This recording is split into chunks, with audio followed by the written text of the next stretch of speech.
Some of my fondest memories in gaming have come from games that people will kind of hate. I guess hate is a strong word. I mean the ones the community calls mid or janky or forgettable, the black sheep, if you will. And I think those games, along with indies, might be one of the only things keeping this hobby worth caring about right now. Now, wait, before you click away, I'm not saying these games are perfect, okay? I'm not. But when I say 7 out of 10, I'm not talking about review scores. I'm talking about us, the players, the games we quietly decided were the weak ones. Those are the games that I love. And let me tell you why. Because this industry is kind of falling apart. Between GTA 6 paywalling parts of the map behind the $100 edition and the damn AI bubble pricing us out of hardware for at least a decade, the greed is out in the open right now. Not that it was hidden earlier, but you get the picture. And the studios are in total chaos right now. Microsoft just quote unquote reset Xbox. 3,200 jobs gone. Poof. Five studios spun off or sold. The teams behind Psychonauts, South of Midnight, and Hellblade. Some wrestled their independence back, which is great news by the way, but thousands still lost their jobs. And the studios making the weird personal stuff, the ones taking a risk, the ones who don't play it safe, they get tossed around like furniture. And Sony just killed off physical discs. Every new game is gonna be digital from 2028.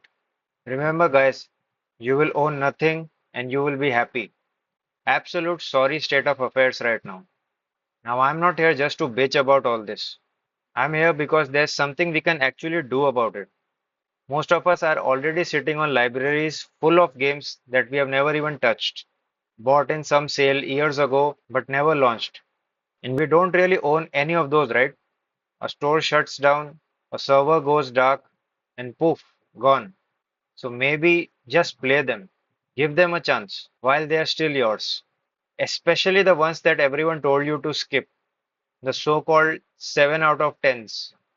I'm talking about the rough ones, the flawed ones, the mid ones, the ones that reached for something and didn't quite grab it, the ones that tried something and didn't stick the landing. Here's how I see it, okay? A perfect game does everything right. It's polished, it's safe, you finish it, you move on. Then you go online and repeat the same masterpiece line as everyone else. We get it. RDR2 and Witcher 3 are masterpieces. But these games are different. They are messy, but they took a risk. They experimented with something. And in my book, they are way more fun than the safe bets. They've got a, what's the word for it? A soul to them, you know? And that soul is the thing that stays with you way longer than the polished ones. What I mean is, a 7 out of 10 game can stick with you longer than any masterpiece. So before you drop hundreds or thousands of bucks on the next big thing, go dig through what's already sitting in your library. So this is part one. The games that people are too quick to write off, but the ones that have a special place in my heart.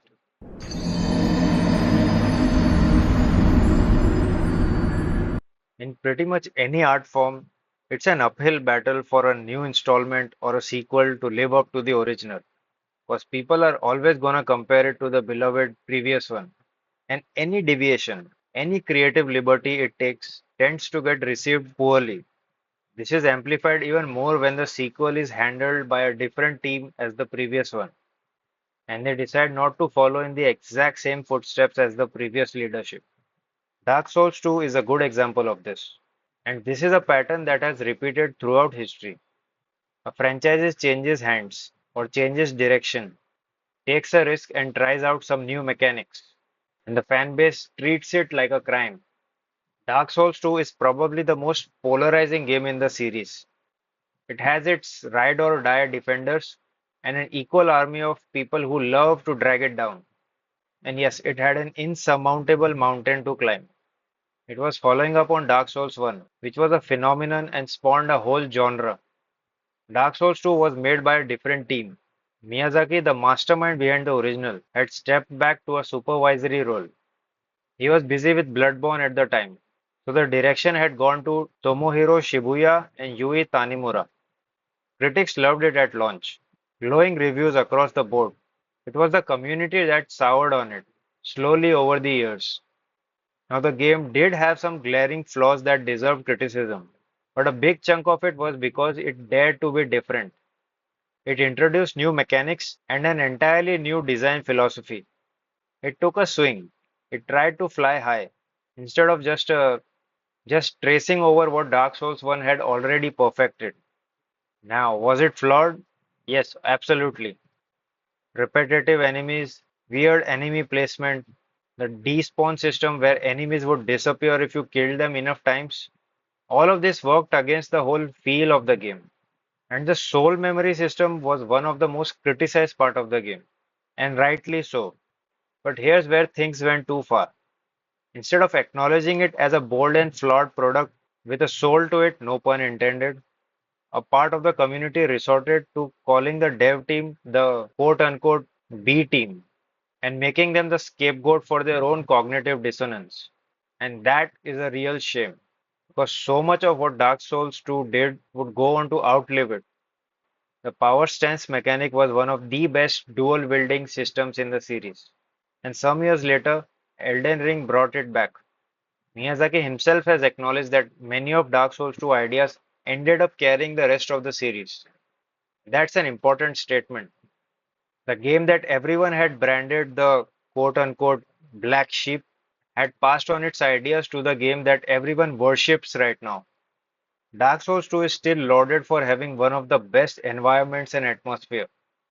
Even the harshest critics would acknowledge how magnificent Majula looks. That first time you descend towards its entrance, the soothing music, the sea stretching out in front of you, it's beautiful and it's imprinted in my brain forever. So, yes, it took a swing and maybe it didn't hit a home run or a six if you're a cricket fan. But as the industry keeps moving towards entropy, I believe history is going to be a lot kinder to the games that bet on themselves, whether they stuck the landing or not.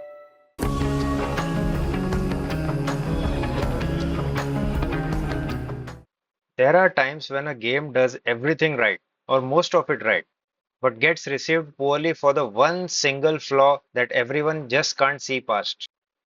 Borderlands 3 fits this bill perfectly. Now, to be fair, in this case, the flaw is a big one, and I can understand why most of us held it against the game. That fatal flaw is the writing. Now, the Borderlands series was never some avant garde cinema work of art.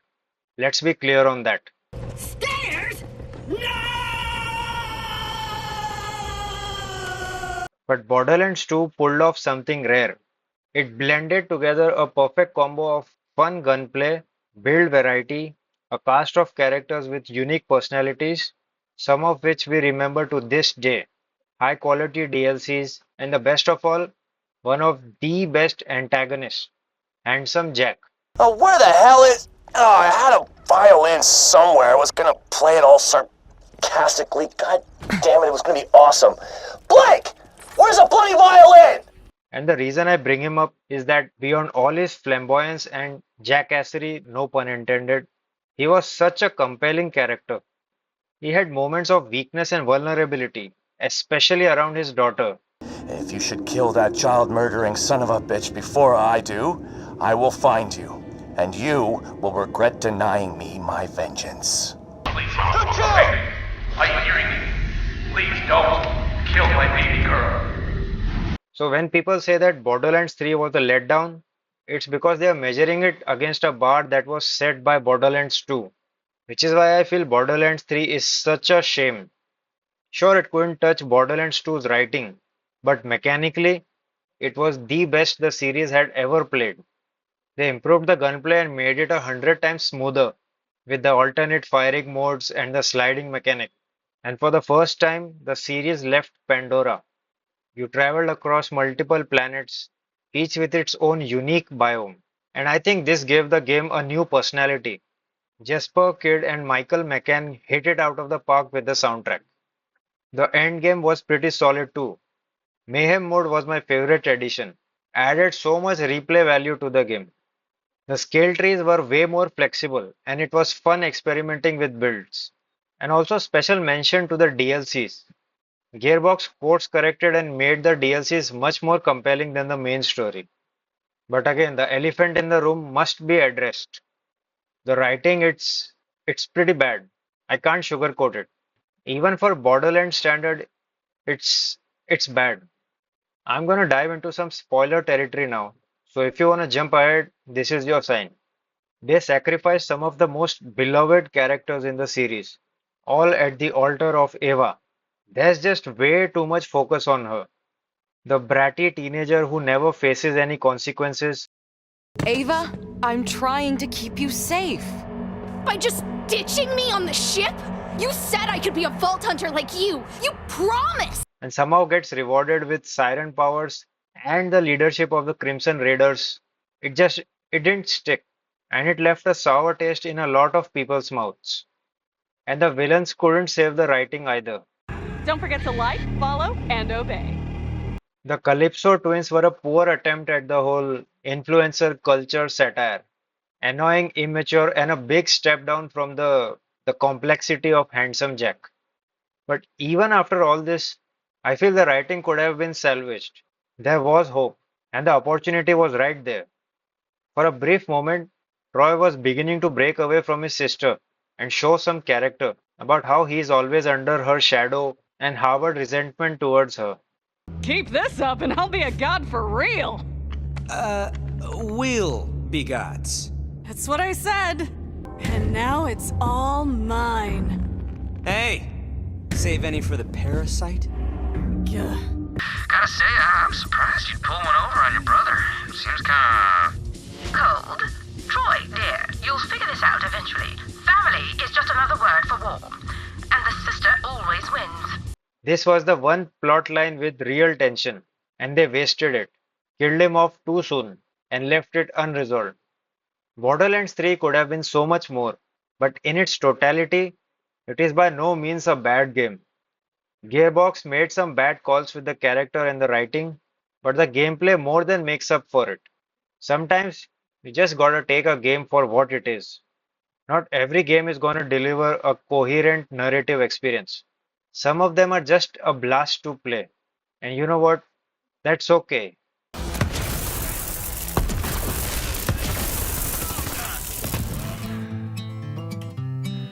Lately, I've been wondering what's been going on.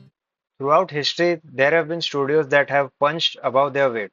They made a game that wasn't perfect, but you could tell it was made with passion and love. But all of that just wasn't enough for the corporate suits at the top. And the studio ended up paying for it. Some get shut down, some get denied for a shot at a sequel, some get absorbed into other projects. Above average reviews, the sevens, not good enough. Decent sale numbers, not good enough. Anything that's not an instant classic or a mega hit, not good enough. Days Gone is a glaring example of this. It's also a bit different from Dark Souls and Borderlands 3. Those two had a safety net of a big, established franchise behind them. Days Gone didn't have any of that. It was a new IP. Here, the damage was permanent. It lost its future. Let's acknowledge some facts first. Days Gone was released in 2019 to a pretty lukewarm reception, and a lot of the criticism it got was fair. The opening hours were pretty slow, and there were performance issues at launch. And in my experience, the final third of the game had pacing issues and overstayed its welcome. It felt disjointed from the first two acts, like the game had hit its natural ending and then just kept on going. I cannot call it a masterpiece. It's not, but it didn't need to be. Because a rough game that actually makes you feel something will always beat a safe, polished game that never takes a single risk and leaves nothing behind. Because for all its flaws and rough edges, Days Gone had something a lot of games don't. It had a heart, and the people who pushed beyond the first few hours, they found it. By far and large, the hordes were a highlight of the game. I remember having my heart beating out of my chest during hordes. They forced you to be tactical and always be on the move, Pretty satisfying loop.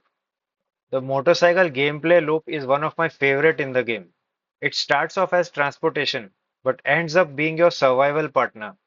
You develop a sort of a protective brotherly bond over the course of the game. And speaking of brotherly bonds, the game did a phenomenal job of showcasing the internal struggles of Deacon and Boozer. Deacon struggled to move on from the guilt of a choice that he made 2 years ago, and Boozer struggled to find the will to live on and not be a burden to his brother. But their bond is the reason they ended up surviving the hellscape in the end. Days Gone had its issues, no doubt, but it had a pulse. It had a soul. That's the word I keep coming back to. Bend Studio was given the ball and they ran with it. They spent years on smaller handheld games, and Days Gone was their first shot at a massive open world, big budget flagship. They punched way above their weight. They took a huge swing and they tried to fly high. Yes, they didn't stick the landing, but Days Gone had so much heart, so much juice that the misses should not matter as much as the discourse made them out to be. The game sold well enough, but its only crime was that it didn't hit it out of the park. It wasn't a God of War or a Spider-Man. Bend Studios' pitch for a sequel was denied by Sony. Now, the reasons are not officially published, but one of the directors said that Metacritic score was everything at Sony, and a score of 70 is not enough to warrant a sequel. Now, this is such a travesty. Passionate and risky projects are just shown the door if a number on a rating website is not high enough, because it wasn't a quote unquote 9 or 10. Before I wrap this up, let me be clear about one thing. I'm not asking you to embrace mediocrity. I'm not telling you to pretend bad games are good. What I'm saying is just take the 10 out of 10 glasses off. Because so many of us spend our lives waiting for the next Witcher 3, the next masterpiece, the next perfect, flawless 10 out of 10. And while we wait, we ignore almost everything else. This industry is full of passionate people, people with weird, risky, experimental ideas, people who want to try something. And when we judge all of them against perfection, most of them don't stand a chance. And this isn't just about the big studios. The three games I mentioned happen to be big names, but it's the small teams too. The weird little indies, the mid-budget games nobody gives a second look. All of them are held up against perfection, and all of them lose. Because if this is what happens to the big ones, the games with money and marketing behind them, then think about the little guys, the ones with no safety net at all. They don't stand a chance. That's all that I meant by 7. It's just my shorthand for games that did more right than wrong. The ones that are rough, but had something real in them. Something that stuck with you. Something that you will remember forever. I don't want to lose the next Days Gone because we were too busy talking about the have-nots to see everything it did so well. This industry is in free fall. It's cutting studios, killing risks, and slowly cannibalizing itself. And at a time like this, we can't afford to keep throwing away the good just because it's not perfect. So give the 7 a chance. There's a whole world of them sitting right there in your backlog, waiting for you. In the next one, I'll talk about some of the games that people barely remember, the ones that got buried and forgotten. See ya.